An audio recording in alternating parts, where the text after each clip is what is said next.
अकामो धीरो अमृत स्वयंभू रसेन तृप्तो न कुतश्चनो नः तमेव विद्वान् न विभाय मृत्यु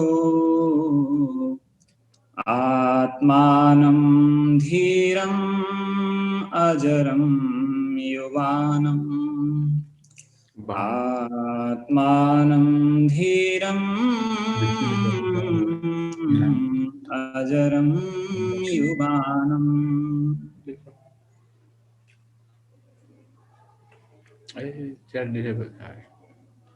नेपाल केन्द्रीय आर्य समाजबाट सञ्चालित भइरहेको यो ज्ञान गंगाको पवित्र धारामा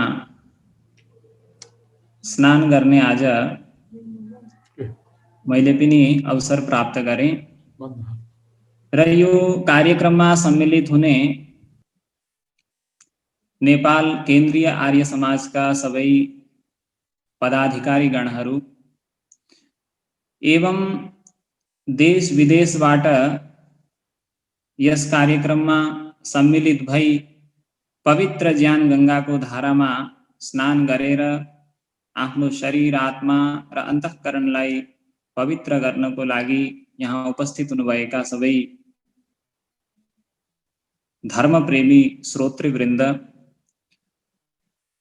मभन्दा ज्येष्ठ मेरोभन्दा पूर्व वक्तृत्व दिने सबै विद्वत् चरणमा पनि म सादर नमन अभिवादन गर्दै अब यो क्रममा म आफ्नो वक्तृत्व प्रारम्भ गर्दछु। हजुरहरू लगभग विगत 2-3-4 महिनादेखि यो कार्यक्रममा सम्मिलित हुनु भइरहेको छ र अनेक विद्वान सत्पुरुषहरूबाट तपाईहरूले ज्ञान गंगाको धारामा डुब्की लगाइरहनु भएको छ र त्यही कड़ीमा म पनि केही आफ्नो विचार हजुरहरूको सम्मुख उपस्थापित गर्छु। हाम्रो मानव जीवनको परम लक्ष्य परम उद्देश्य के हो, यो आज मेरो यो वक्तव्यको विषय हो। किनकि संसारमा कुनै पनि कर्म कुनै पनि क्रिया जब हुन्छ त्यसको केही न केही प्रयोजन केही न केही उद्देश्य अवश्य नै हुन्छ। किनकि हाम्रो शास्त्रमा एउटा नीति भनेको छ नीतिकारहरूले कि प्रयोजनम अनुद्दिश्य मन्दोपि न प्रवर्तते, अर्थात कुनै प्रयोजन बिना मन्द भनेको मूर्ख व्यक्ति पनि कुनै कर्ममा प्रवृत्त हुँदैन भनेर शास्त्रकारहरूले भन्दछन्। र हाम्रो यत्रो ठुलो जीवन जन्मदेखिबाट लिएर मृत्यु पर्यन्तसम्मको जो एउटा कालावधि छ त्यो कालावधिको के प्रयोजन हो, किन हामी मतलब हामीले जन्म किन लिएको र हामीले किन जिउँदैछौँ र किन यो संसारमा हामी आएका र यसको के प्रयोजन हो, यही नै आज मेरो यो वक्तव्यको विषय हो। भारतीय जो आर्यावर्तीय जो मनीषीहरू हाम्रा जो पुर्खा ऋषि महर्षिहरूले जो षड दर्शनमा यो जीवनको के रहस्य हो, जीवनको के उद्देश्य हो, यसको विषयमा बहुत विस्तारले चर्चा गर्नु भइरहेछ र पाश्चात्य दर्शनले पनि यो विषयमा गहनताले विचार गरिरहेछ। तर जहाँ हाम्रो आर्यावर्तीय मनीषीहरूको पहुँच बुद्धि जहाँसम्म पुगिरहेछ त्यहाँसम्म आजसम्म कुनै पनि अन्य जो दार्शनिकहरू छन् तिनीहरूको पुगेको छैन। र किनकि हाम्रा ऋषिहरूले जो सनातन सत्य शाश्वत जो विधा छ त्यसलाई प्राप्त गरेर एउटा समाजको हितको लागि दर्शन शास्त्रको रूपमा प्रणयन गर्नु भइरहेछ। र त्यही क्रममा सांख्य दर्शनका ऋषि भगवान कपिल ज्यूले प्रतिपादन गर्नु भइरहेछ कि मानव जीवन को परम लक्ष्य के हो भन्दाखेरि सांख्य दर्शन को प्रारंभिक सूत्र नै यो उद्देश्यलाई भन्दछ कि अथ त्रिविध दुःखात्यन्त निवृत्तिरत्यन्त पुरुषार्थः। अर्थात पुरुषार्थ, पुरुषार्थ भनेको पुरुषको प्रयोजन, संस्कृतमा अर्थ शब्दको अर्थ प्रयोजन पनि हुन्छ र अर्थ भनेको प्रयोजन र पुरुषार्थ भनेको पुरुषको प्रयोजन। अब यहाँ पुरुष शब्दको प्रयोग गरेको छ कि पुरुषार्थ अर्थात पुरुषको प्रयोजन। जब हामी पुरुष शब्द संसारमा सुन्दछौँ र पुरुष भनेपछि पुल्लिङ्ग र स्त्री भनेपछि स्त्रीलिङ्गको ग्रहण हुन्छ, तर शास्त्रमा जहाँ पनि पुरुष शब्दको प्रयोग हुन्छ त्यहाँ यो शरीर लिङ्ग भेदलाई लिएर पुरुष शब्दको शास्त्रमा प्रयोग हुँदैन। पुरुष भनेपछि पुरी शेते इति पुरुषः भनेर संस्कृतमा व्युत्पत्ति गरेको छ कि जो यो पुरी अर्थात शरीर रूपी नगरमा पुरीमा निवास गर्दछ तो चैतन्य तत्त्वलाई, चैतन्य आत्मालाई नै शास्त्रकारहरूले, ऋषिहरूले, वेदले, उपनिषदले पुरुष भनेर भनेको छ। त्यही कारणले यहाँ स्त्रीकृत र लिङ्गकृत भेद यसमा छैन, अपितु पुरुष भनेपछि स्त्रीमा विद्यमान जो आत्मा त्यो पनि ग्रहण हुन्छ र पुरुषमा विद्यमान जो आत्मा, पुल्लिङ्गमा विद्यमान जो आत्मा त्यसको पनि ग्रहण हुन्छ। र पुरुषार्थ भनेपछि आत्माको मुख्य प्रयोजन, चैतन्य हाम्रो अंदर विद्यमान जो चैतन्य छ त्यसको के उद्देश्य हो, यो शास्त्रमा पुरुषार्थ पदले गृहीत गरेको छ। भनेपछि अत्यन्त पुरुषार्थ शब्दको त्यहाँ कपिल महर्षिले, कपिलज्यूले वर्णन गर्नुभएको छ कि अत्यन्त पुरुषार्थ भनेको परम पुरुषार्थ, पूर्ण पुरुषार्थ मतलब पूर्ण प्रयोजन, अंतिम प्रयोजन, तो अत्यन्त पुरुषार्थ शब्दको अर्थ हो। भनेपछि अत्यन्त पुरुषार्थ के हो भन्दाखेरि त्रिविध दुःखात्यन्त निवृत्ति, अर्थात 3 प्रकारको दुःखबाट अत्यन्त निवृत्ति अर्थात पूर्ण निवृत्ति, पूर्णतया 3 प्रकारका दुःखबाट विमुक्त हुनु नै मानव जीवनको परम लक्ष्य, चरम लक्ष्य हो भनेर शास्त्रकारहरूले वर्णन गरेका छन्। अब यसमा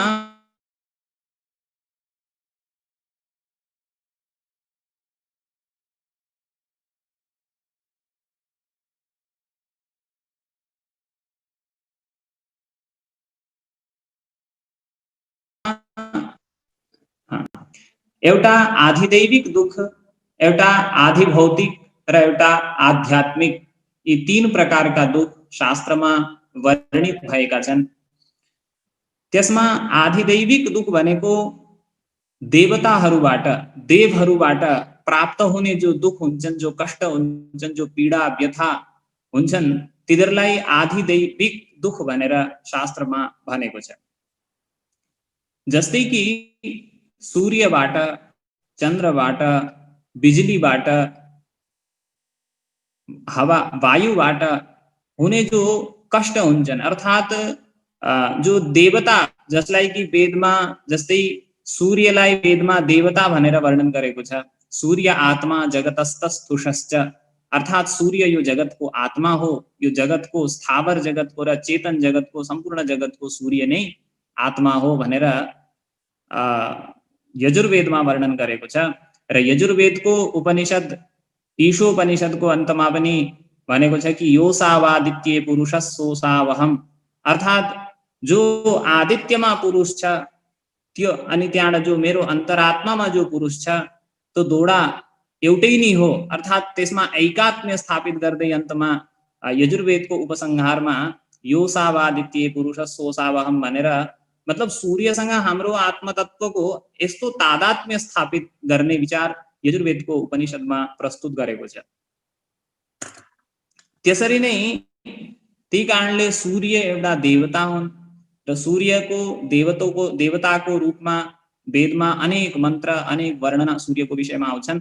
र जो उपनीत भएका ब्रह्मचारी गणहरू हुन्छन्, जसलाई कि अहिले तपाईहरूले यहाँ वेद पाठ गर्दै देख्नुभयो, यिनीहरूको प्रारम्भिक जब उपनयन संस्कार, जनेऊ संस्कार हुन्छ, तो भइसकेपछि यिनीहरूको जो उपासनाको जो विधा हुन्छ, उपासना हुन्छ, त्यसमा पनि सावित्री मन्त्र गायत्री मन्त्रको उपदेश हुन्छ र त्यो गायत्री मन्त्रका देवता पनि सविता नै हुन्।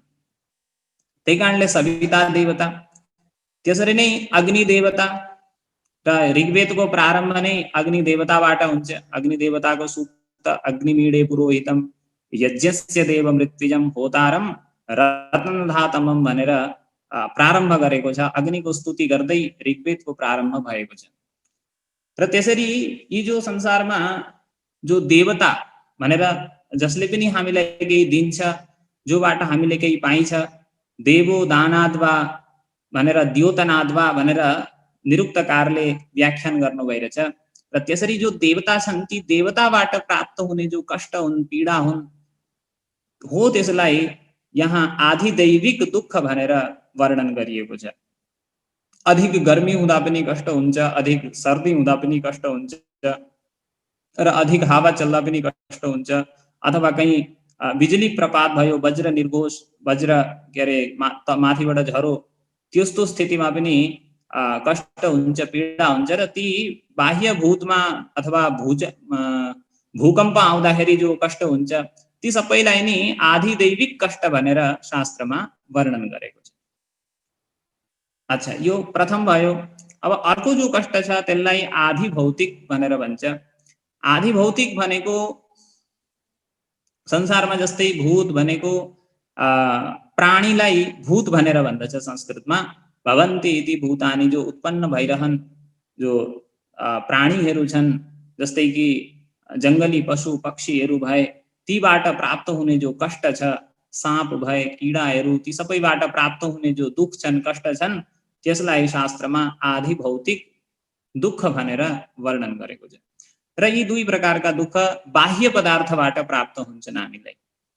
र अन्तिम जो दुःखको प्रकार शास्त्रमा वर्णित भएको छ त्यसलाई भन्दछ आधि आध्यात्मिक दुःख भनेर। अर्थात् आध्यात्मिक भनेको हाम्रो शरीर, मन, बुद्धि, इन्द्रियबाट, हाम्रो अन्तःकरणबाट हुने जो कष्ट हुन्छ, जो पीडा हुन्छ, हो त्यसलाई आध्यात्मिक दुःख भनेर भन्दछ। आध्यात्मिक भनेको अब यहाँ आत्मा शब्द प्रयोग गरेको छ। सामान्य रूपले हामीले आत्मा भनेपछि जो चैतन्य तत्व छ हाम्रो अन्तःभित्र, त्यसैलाई नै आत्मा भनेर भनिन्छ। तर व्याकरणका महाभाष्यकार भगवान पतञ्जलिज्यूले व्याकरणको एउटा सूत्रको व्याख्यान गर्दै त्यहाँ भन्नुभयो कि द्वौ आत्मानौ, अर्थात् दोडा आत्मा छन् अरे। के दोडा आत्मा भन्दाखेरि एकः अन्तरात्मा, एकः शरीरात्मा। अर्थात् एउटा अन्तरात्मा, हाम्रो भित्र एउटा आत्मा छ, र एउटा शरीरात्मा, एउटा शरीरमा एउटा आत्मा छ। मतलब शरीर एउटा आत्मा अनि एउटा हाम्रो भित्र हुने एउटा आत्मा, र यी दोडा आत्मा छन्। र जब अन्तरात्मा केही गलत काम गर्दछ त्यस्तो स्थितिमा हाम्रो बाह्य जो शरीर आत्मा छ त्यसलाई पनि पीडा हुन्छ। र अगर बाह्य शरीर आत्माले केही गलत गर्दाखेरि हाम्रो अन्तरात्मा पनि पीडित हुन्छ भनेर त्यसरी शब्दको जो प्रयोग छ त्यो यो शरीरसम्म आत्मा शब्दले भनिन्छ भन्ने प्रमाण त्यहाँबाट हामीले पाइन्छ। त्यही कारणले आध्यात्मिक दुःख भनेपछि हाम्रो शरीरमा, मनमा, बुद्धिमा, चित्तमा र हाम्रो आत्मा भित्रसम्म हुने जति पनि कष्टहरू छन्, पीडा छन्, ती सबैलाई नै आध्यात्मिक दुःखमा ग्रहण गरिन्छ। त्यसरी यी तीन प्रकारका दुःख, आधिदैविक, आध्यात्मिक र आधि भौतिक, यसरी यी दुःखको तीन प्रकार यहाँ सिद्ध हुन्छ। जस्तै आध्यात्मिक दुःख भनेपछि तपाईलाई केही रोग भयो, ज्वर भयो, पीडा भयो, तो के अरे शरीरमा दुःख हुनाले त्यसलाई पनि आध्यात्मिक दुःख भनिन्छ। र अगर तपाईको मनमा कुनै चिन्ता छ, अवसाद छ, डिप्रेसन छ, र त्यो स्थितिमा पनि जो कष्ट हुन्छ, पीडा हुन्छ, कसैले अपमान गर्दाखेरि जो मानसिक पीडा हुन्छ, कष्ट हुन्छ, ती सबै नै कष्टहरूलाई आध्यात्मिक दुःख भनेर त्यहाँ भनिन्छ। र यसरी यी तीन प्रकारका जो संसारमा दुःख छन्, अगर संसारमा हुने सबै दुःखलाई यदि हामीले वर्गीकृत गरियो भने यी तीनवटा वर्गमा ऋषिहरूले संसारमा हाम्रो प्राप्त हुने जति पनि दुख छन् ती सबै दुखलाई यिन तीनवटा वर्गमा मतलब तीन विभाग गरेर प्रतिपादन गर्नु भइरहेछ। अर्थात् आधिदैविक, आधिभौतिक र आध्यात्मिक। र कपिल ऋषि भन्नुहुन्छ कि यी तीन दुखबाट आधिदैविक, आधिभौतिक र आध्यात्मिक यिन तीन दुखदेखि अत्यन्त विमुक्ति, अत्यन्त निवृत्ति, त्रिविध दुःखात्यन्त निवृत्ति अर्थात् तीन प्रकारको दुःखबाट अत्यन्त निवृत्ति, पूर्ण निवृत्ति हुनु नै, पूर्ण निवृत्त भएर परम शान्ति, परम सन्तोष, सर्वथा दुख रहित अवस्था, परम सुख, परम आनन्दमा स्थित हुनु नै हाम्रो चैतन्यको, हाम्रो अंदर विद्यमान आत्मतत्वको एउटा उद्देश्य हो, लक्ष्य हो, परम पुरुषार्थ हो भनेर महर्षि कपिलज्यूले प्रतिपादन गर्नु भइरहेछ। अब जब शास्त्रमा यसरी प्रतिपादन गरियो कि परम पुरुषार्थ, परम हाम्रो लक्ष्य के हो भनेर भन्दाखेरि तीनवटा दुखबाट छुट्नु नै हाम्रो लक्ष्य हो भनेपछि त्यहाँ अब एउटा पूर्व पक्ष उपस्थापित हुन्छ कि दुख संसारमा हामीले जस्तै जाडो हुँदाखेरि गरम कपडा हामीले धारण गर्दछौँ र जाडाको दुखले निवृत्त हुन्छ। भोक लाग्दाखेरि हामीले खाना खाइन्छ र बुभुक्षाजन्य जो कष्ट हुन्छ, जो पीडा हुन्छ, त्योदेखि हामी निवृत्त हुन्छौँ। त्यसरी नै गन्दगी हुँदा, अपवित्रता हुँदा पनि हामीलाई पीडा हुन्छ, कष्ट हुन्छ, अनेक प्रकारका रोग हुन्छन् र शुद्धताले पवित्रता राख्दाखेरि, साफ सफाई गर्दाखेरि ती अपवित्रताजन्य जो कष्ट हुन्छन्, पीडा हुन्छन्, तीदेखि हामी विमुक्त हुन सकिन्छ। र जति पनि संसारमा कष्टहरू हुन्छन्, शारीरिक हुन् अथवा भौतिक हुन् अथवा दैविक हुन्, ती कष्टबाट बाँच्ने उपाय हामीले गरेका छौँ र त्यो स्थितिमा यो संसारमा हामीले ती दुखबाट विमुक्त हुने जो उपाय गरिरहेछौँ, ती उपायदेखि नै हामी जब संसारको यी कष्टबाट विमुक्त भइरहेका छौँ भने अरु के चाहिँ हामीले त्यस्तो पुरुषार्थ गर्नु पर्यो कि पूर्णतया निवृत्ति हुन्छ भन्दाखेरि त्यहाँ प्रश्न उठाउनु भयो कि जसरी प्रतिदिन हामीले बुभुक्षा लाग्दाखेरि भोक लाग्छ, हामीलाई बुभुक्षा हुन्छ, त्यो स्थितिमा हामीले अन्न ग्रहण गर्छौँ र बुभुक्षाबाट निवृत्त हुन्छौँ र त्यसरी नै प्रतिदिन बुभुक्षाबाट निवृत्ति भइराख्दाखेरि हाम्रो जीवनको जो उद्देश्य छ, जीवनको जो चरम लक्ष्य छ, त्यहाँसम्म हामीले पुग्न सकिँदैन।